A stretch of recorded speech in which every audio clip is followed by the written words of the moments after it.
Today I'm going to show you how I make a snare that is a self-supporting snare. It's made out of a piece of snare cable and a piece of 9-gauge support wire. And everything that you need to make the snare set is included with the snare. There's no need for hammers, there's no need for stakes, there's no need for extra support wires, extension cables, or anything like that. This is not my primary everyday snare that I use when I'm out snaring beaver.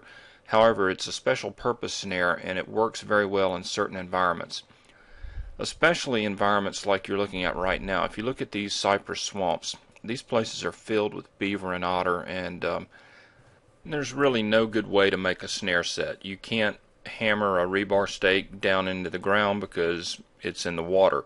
You could probably nail a snare into one of the trees, but then you have to have a separate support wire to support the snare, and it just gets very, very difficult to manage. In addition, I don't like carrying a lot of tools. I don't want to carry anything that I don't absolutely have to carry. So I don't want to carry a separate staking system for the snare. I don't want to have to carry additional support wires. I don't want to have to carry hammers or anything like that. I want to keep it as simple as possible. There's another reason that I make this snare the way I do, and that is in my particular state, I can float down any creek without getting permission of the landowners on either side.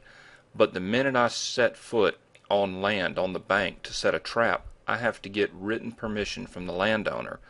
Now the odd thing is even if I stop in the middle of one of these cypress sloughs, if the water is only 3 feet deep, and I get out of my boat and I'm standing in 3 feet of water, technically I'm on their land, on the landowner's land, and I have to have written permission to trap there. But as long as I stay in my boat and my feet don't touch the ground, then I don't have to have written permission. So I can make this snare set from my boat or from my kayak without ever getting out of it. So it's completely self-contained, it's completely legal, it's very fast, it's very simple. And so let's get started. Let me show you how I make it and how I use it. The first thing we're going to need is a couple of tools. We're going to need a 20-penny nail or something similar in size. We're going to need some good quality pliers, and we're going to need some cable cutters so that we can work with our snares. The next thing we're going to need is our 9-gauge trapper's wire. Now this is 9-gauge annealed wire, and it's very stiff and it's somewhat difficult to work with compared to lighter gauge wire such as 11 gauge, 14 gauge, or 16 gauge.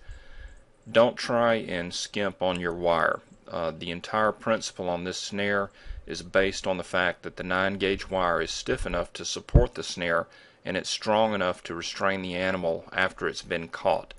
So don't try and use other types of wire. Make sure you use 9-gauge wire, and you can buy it from trapping supply houses. You can buy it in 10-pound rolls. That's how I usually buy it. There are people that are very serious about these type of snares, and they actually buy their 9-gauge wire in 50-pound coils.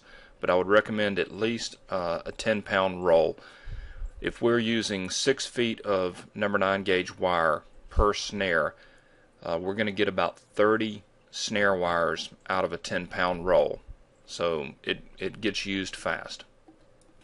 The next thing you're going to need, of course, are your snares, and these are some store-bought snares here. These are 5/64 inch snares that have been dipped, and this is how they come if you buy them from a trap supply dealer. And you can see they have a swivel on the end, and we're going to remove that, and we're going to use our own swivel that we're building into the 9-gauge wire. Now the first thing we want to do is we want to take the nail and one end of the 9-gauge wire and clamp them in a vise so that we can work with them. What we're going to leave is about 5 or 6 inches of the 9-gauge wire sticking out of the vise. And what we're going to do is we're going to make this swivel end of the 9-gauge support wire. And we're going to make our swivel by wrapping the 9-gauge wire around the nail very tightly. And this can be a bit of work, so we're going to need pliers to do this, and you might want to wear gloves as well so that you don't get nicked. Now the next thing we want to do is we want to bend the 9-gauge wire to a 90-degree angle from the nail as shown. This is going to provide a flat surface for our snare to swivel against, so this is important. You want to try and get this as close to a 90-degree angle as possible. Now we want to begin wrapping the wire around the nail to form our swivel. And this can be difficult to do, and so a good pair of pliers comes in handy. We want to continue wrapping the wire around the nail until we've got 4 or 5 good, solid, very tight turns around the nail, and we end up with something that looks like this. Another important thing to remember is we want to get this very tight so that when we're done with this, you'll probably need to pull the nail out of the swivel with a pair of pliers. It should not just come out freely and easily. At this point, we're done with the swivel end of the number 9 support wire, and so now what we want to do is we want to start on the termination end, or the loop eye end of the support wire, and this is where we're actually going to use it to fasten it to something. So the first thing we want to do is we want to take 4 or 5 inches of the other end of the wire and bend it over and clamp it in a vise like you're seeing right now. The next step is pretty simple. You just take a screwdriver or a bar or a rod or what have you, and you simply start twisting the wire to form a loop in the end of the wire. You keep doing this until you've got a loop that's a 1/4 inch, 3/8 inches in diameter. And the idea is you want to end up with something that looks like this. The next step, and the final step in creating the number 9 support wire, is to simply use a spring hook and put it through the eye. And I'll show you what purpose this is going to serve when we go outside and we actually set the snare. But at this point, we're done with the number 9 wire. So this part of the project is done. We're finished. Okay, the next thing that we want to do is start working on our snares. So if you've already got a snare that, say, you bought from a trap supply dealer that has a swivel end or an adjustable loop end, what we need to do is modify it a little bit. The first thing we're going to do is open our snare up till we get about a 10-inch loop. Now I use a 10-inch loop because I'm doing a lot of beaver trapping, and that's the preferred loop size for me for beaver. You would basically, what we're doing here is we're setting the maximum loop size that the snare is going to be able to open up to. So if you are using these for land snaring or snaring other animals where you need a smaller loop, don't open it up to a 10-inch loop. Open it up to whatever size loop you need. But for me, 10 inches is what I use. Okay, the next thing we want to do is we want to cut off everything that we don't need, and that is the rest of the snare, all the way down to the swivel end or the adjustable loop end.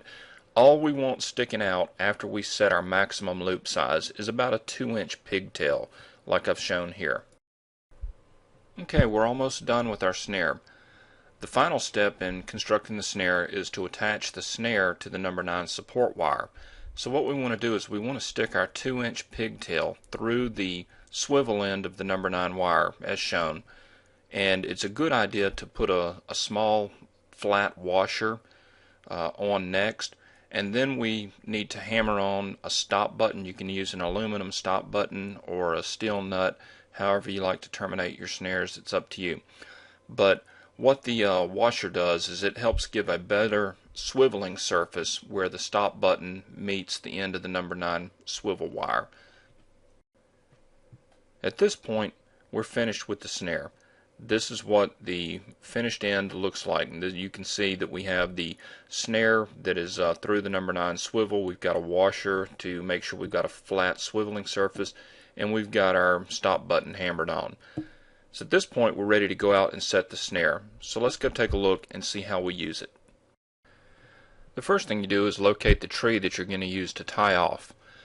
Then you just wrap the support wire around the tree, and you use the spring clip that we put on when we made it, and you hook it over the free end of the support wire as shown. Now this is the important part.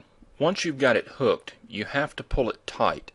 And since the 9-gauge support wire can be stiff and difficult to work with, you really have to make sure that you pull this tight. You want to make sure that when this is wrapped around the tree, it's not going to be free to slide up or down or around the tree.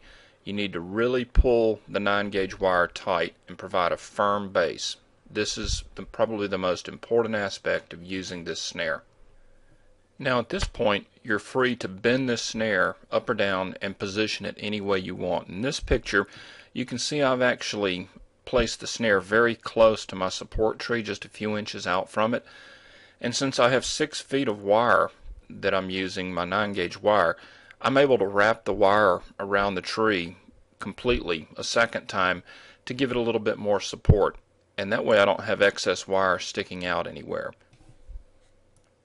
Now in this next picture, I've extended the snare fully. Right now the snare is suspended in the air approximately 3 feet from the tree. And since the snare wire is so hard to see in the picture, what I've done is I've outlined it in white. You can see the white circle, and the snare loop is inside the white circle. And then I've traced a white line just above the 9-gauge support wire. So this gives you a good idea of just how far out from a support tree you can reach and have your snare suspended at any height above ground that you want. Now here's the same picture without the white highlighting, and you can see the snare loop is virtually invisible and the support wire is extremely hard to see as well. Okay, so now we've seen how to build the snare, we've seen how to deploy the snare. The next thing we need to do is figure out how to store and carry the snares. Since the 9-gauge wire is a lot stiffer than an extension cable or other wires, what we want to do is we want to coil this up, and then I actually use a small piece of 16-gauge tie wire to secure the coil and keep it from uncoiling. If you do this, you can pack a lot of these in a 5-gallon bucket or in a backpack or a satchel or however you're going to transport your snares. They won't get tangled up, and the beauty of this system is you reach in, you grab one coil out, and you've got everything you need to make the set. You don't need any hammers, you don't need any stakes, you don't need any extension cables, you don't need any additional support wires, nothing. Grab the coil and you're ready to go. The final tip I want to share with you is it can be kind of difficult to get this 9-gauge wire formed into a perfect coil or an evenly distributed coil. So one trick that I use is I just take a number 10 can. In this case, here's a can from some of my food storage, and all you do is just wrap it around, use that as a guide, and wrap that number 9 wire around. Then you adjust your loop size to be the same size as the number 10 can, and then just pin it in place with a small piece of tie wire. And at this point, you're ready to go. So as you can see, it's a bit more work to make one of these snares, but I think in certain cases, such as in a cypress swamp, or if you're in an area where support trees may be few and far between, or if you just like to travel light and not have to carry a lot of extraneous hardware and tools with you, this is an excellent snare. It works well, it provides good swiveling, and the closer you can get the swivel point to the animal, the less pelt damage you're going to have, and the less snare damage you're going to have, and the less chance of escaping that you're going to have. So this is a good snare.